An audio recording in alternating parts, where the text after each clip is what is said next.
పెందోట మాటకు స్వాగతం. ఈరోజు మనము కథలంటే మాకిష్టం కథలంటే మాకిష్టం అనే ఒక పుస్తకాన్ని పరిచయం చేసుకుందాం. పిల్లలకైనా పెద్దలకైనా ఎవరికైనా కథలంటే ఇష్టపడిన వారు ఎవరు ఉండరు. కథ ఏం చేస్తుంది అని మనం అనుకుంటే, కథ ద్వారా మొట్టమొదట ఆనందం కలుగుతుంది.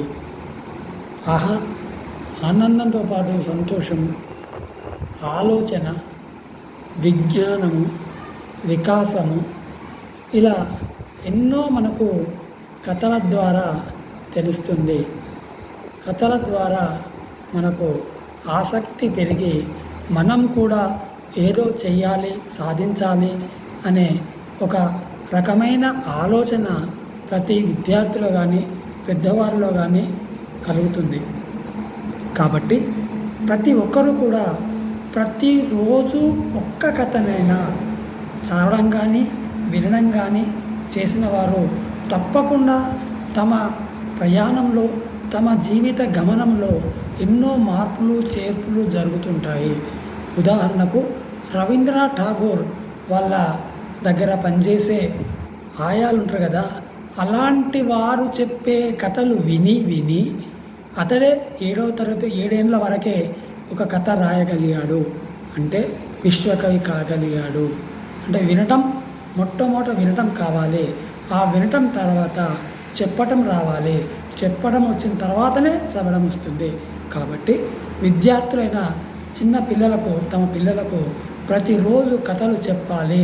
పెద్దవాళ్ళు, తల్లి, తండ్రి, తాత, ఇంకెవరుంటా పెద్దవాళ్ళు ఎవరైనా సరే కథలు చెప్పినట్టయితే వాళ్ళ విజ్ఞానం బాగా పెరుగుతుంది. కాబట్టి చెట్టుకు ఎరువు వేసినట్టుగా మన విద్యార్థి మెదడుకు ఒక కథ ఎరువుగా అవుతుందని తెలియజేస్తున్నాను. ఈ కథలంటే మాకిష్టం అనే పుస్తకంలో 125 కథలు ఉన్నాయి. చూడండి, కథలు సేకరించడం కూడా చాలా కష్టమైన పనే. మనకు మామూలుగా చూసినట్టయితే 10 కథలు, 20 కథలు, 50 కథల దాకా చెప్పొచ్చు అనుకుందాం. అన్ని కథలు చెప్పేటప్పుడు మనం వాటిలో విజ్ఞానాన్ని ఎలా అయితే తీసుకుంటామో అలాగే ఇందులో 125 కథలు ఉన్నాయి. కాబట్టి అందరు కథలు మన పిల్లలకు ప్రతిరోజు కానీ సందర్భానుసారం కానీ పిట్ట కథలు కానీ చెప్పిన వాళ్ళే వక్తలు చాలామంది కథలు చెప్తూ ఉంటారు. ఆ కథ అలానప్పుడు ఇట్లా అయింది అని. ఆ కథ ద్వారా ఎంతోమంది ఎన్నో విషయాలు తెలుసుకుంటూ ఓహో ఇదే విషయము అని వారు అనుకుంటారు. కాబట్టి కథలు చెప్పండి, కథలు చదవండి, కథల పుస్తకాలను ఆదరించండి. ప్రతి వారి ఇంట్లో కూడా పండుగకు కొత్త డ్రెస్సు పట్టించుకుంటారు, మంచిదే. అలాగే ప్రతి పండుగకైనా ఒక పుస్తకాన్ని కొనండి, కొని చదవడం అలవాటు చేసుకోండి. అంతా సెల్లోనే వస్తుంది, అంతా ఇంటర్నెట్లో వస్తుంది అనుకుంటే మనం చదవలేం. కాబట్టి పుస్తకం హస్తభూషణం కాకుండా మస్తక మార్పులకు పునాది రాయిగా భావించి ప్రతి వారు కూడా పుస్తకాలను చదవాల్సిందిగా మరొకసారి విజ్ఞప్తి చేస్తున్నాం. పెందోట మాట అనేది ఎందుకు వచ్చింది అని అనుకుంటే, మనలో అందరికీ ఉత్సాహం ఉంటుంది, ఆసక్తి ఉంటుంది, చేద్దామనే సంకల్పం కూడా ఉంటుంది. కానీ దాన్ని ఎందుకో చేయలేకపోతుంటాం. మన కార్యక్రమాలలో, మన పనులలో పడి చేయలేం. కాబట్టి అలా అజాగ్రత్తగా వాయిదాలు వేయకుండా జాగ్రత్తగా రోజొక కథ చదువుతూ చెబుతూ ఉంటే బాగుంటుంది అని మరొకసారి తెలియజేస్తూ పుస్తకంలోకి చీమ పావురం అనే కథ చాలామందికి తెలుసు, పిల్లలకు కూడా వస్తుంది. చీమ భూమి మీద ఉంటుంది, పావురం గాలిలో తిరుగుతుంది. మరి చీమకు పావురానికి ఎలా స్నేహం కుదిరిందో చూడండి. పంబలేటి ఒడ్డున ఉన్న పాల చెట్టు కొమ్మ మీద ఒక పావురం ఉండేది. ఆ చెట్టు కింద పుట్టలో ఒక చీమ ఉండేది. చీమను పావురాన్ని చీమ అప్పుడప్పుడు పలకరించుకుంటూ ఉండేవి. ఒకే చెట్టు కింద ఉన్నాయి కాబట్టి, రోజు చూస్తూ ఉన్నాయి కాబట్టి, ఎటుపోతున్నా పావురమా, ఎటుపోతున్నావు చీమ అని పలకరించుకుంటూ ఉన్నాయని మనకి ఇక్కడ తెలుస్తుంది. ఇలా ఉండగా ఒకరోజు చీమ ఏటిగట్టు వెంబడే నడుచుకుంటూ వెళ్తూ కాళ్ళు జారి ఏటిలో పడిపోయింది. నీరు వేగంగా పారుతుండడంతో చీమ నీటిలో కొట్టుకొని పోతూ ఉంది. ఈ విషయము పావురం గమనించింది. వెంటనే ఒక ఆకును తుంచి చీమ దగ్గరికి వేసింది. చీమ ఆ ఆకుపైకి ఎక్కి మెల్లగా గట్టుకు చేరుకుంది. పావురం చేసిన సహాయం చీమ మర్చిపోలేదు. చూసారా, చీమ ఆపదలో ఉందని పావురం తెలుసుకొని, పావురం చూసి దానికి తగిన ఉపాయం ఆలోచించి దానికి ఒక ఆకేసి ఆకు మీద వస్తే అది గట్టుకు చేరుతుంది అని కూడా అది ఆలోచించగలిగింది. అంటే పావురానికే అంత తెలిసినప్పుడు ఈ కథ విన్న వారికి ఇంకెంత తెలివి వస్తుందో ఆలోచన చేయండి. ఒకరోజు పావురము చెట్టు కొమ్మని చేరి ఎటో చూస్తూ ఉంది. ఒక వేటగాడు పావురాన్ని చూశాడు. వెంటికి బాణం ఎక్కుపెట్టి పావురాన్ని కొట్టబోయాడు. ఈ విషయం చీమ గమనించింది. కింద ఉన్న చీమ వాడు వేటగాడు ఏం చేస్తున్నాడో గమనించి వెంటనే ఆ వేటగాడి కాలిని గట్టిగా కుట్టింది. అప్పుడు దాంతో వేటగాడి గురి తప్పింది. పావురం ఎగిరిపోయింది. బాణం కొట్టడం వల్లనే బాణం గురి తప్పడంతో పావురం కూడా చుట్టూ చూసింది, వేటగాడిని చూసింది, దైమాన్ని చూసింది.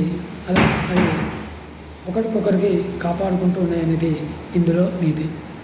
తెనాలి రామలింగడి కథలు తెలియని వారు ఉండరు. అలాగే అక్బర్ బీరుల కథలు, అలీబాబా 40 దొంగల కథలు, ఇలా మనకి ఎన్నో వస్తుంటాయి. కుందేలు తాబేలు పరుపంజం, అలాంటిది ఒక చిన్న కథ. రామలింగడి కానుక, రామలింగడికి కానుక వచ్చిందా ఇచ్చిందా అనేది మనము ఆ పేరు ద్వారానే సంశయాత్మకంగా ఉంది కాబట్టి. ఒకసారి రామలింగడు పొరుగు దేశం పోయాడు. రామలింగడు ఆ దేశం రాజు కొలువులో చేరాలి. కోటలోకి పోవడం చిన్న సంగతి కాదు.